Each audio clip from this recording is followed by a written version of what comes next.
Sir, വിഴിഞ്ഞം കൊല്ലം പുനലൂർ വികസന ത്രികോണം ലോകത്തെ പ്രധാന ട്രാൻസ്ഷിപ്മെൻറ്റ് ഹബ് തുറമുഖങ്ങളായ സിംഗപ്പൂർ, റോട്ടർഡാം, ദുബായ് എന്നിവയുടെ മാതൃകയിൽ വിഴിഞ്ഞത്തെ ഒരു ട്രാൻസ്ഷിപ്മെൻറ്റ് കേന്ദ്രത്തിനപ്പുറം ബൃഹത്തായ കയറ്റുമതി ഇറക്കുമതി തുറമുഖമായി മാറ്റുക എന്നുള്ളതാണ് നമ്മുടെ ആത്യന്തിക ലക്ഷ്യം. സർ, ഈ സങ്കല്പത്തിനനുസൃതമായി വിഴിഞ്ഞം കൊല്ലം പുനലൂർ വളർച്ചാ ത്രികോണം VKPGT എന്ന പുതിയ പദ്ധതി പ്രഖ്യാപിക്കുകയാണ്.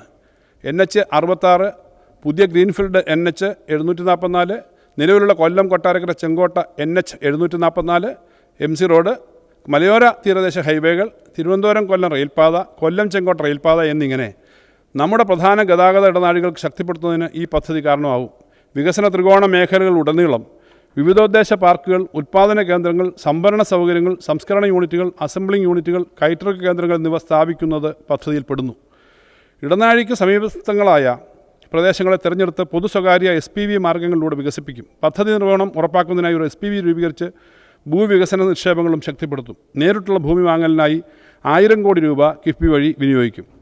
സർ, വ്യവസായങ്ങൾ സ്ഥാപിക്കുന്നതിനുള്ള ഭൂമി വാങ്ങുന്നതിനും വിൽക്കുന്നതിനും ലീസ് ചെയ്യുന്നതിനും സഹായിക്കുന്ന click Kerala land bank for industrial corridor development എന്ന ഒരു പോർട്ടൽ ആരംഭിക്കാൻ സർക്കാർ ഉദ്ദേശിക്കുന്നു. സർ, വെസ്റ്റ് കോസ്റ്റ് കനാലിൻ്റെ സ്വാധീന മേഖലയിലുള്ള സാമ്പത്തിക വികസനം. സർ, കേരള സംസ്ഥാനത്ത് ആകെ 1800 കിലോമീറ്ററോളം നീളത്തിലുള്ള ഉൾനാടൻ ജലഗതാഗത മാർഗ്ഗങ്ങളുണ്ട്. ഇതിൽ നാഡീരേഖയായി വർത്തിക്കുന്നതാണ് Kovalam, Nileshwaram, west coast canal. ഉൾനാടൻ ജലപാതകളിലൂടെ വിനോദസഞ്ചാരം, ജലഗതാഗതം, ചരക്ക് നീക്കം എന്നിവയ്ക്കുള്ള സാധ്യതകൾ പരമാവധി ഉപയോഗപ്പെടുത്തുന്നതിനായി കോവളത്തിനും ബേക്കലിനുമിടയിലുള്ള ഉൾനാടൻ ജലപാതയുടെ സമ്പൂർണ്ണമായ പുനരുജ്ജീവനവും വികസനവും സർക്കാർ ലക്ഷ്യമിടുന്നു.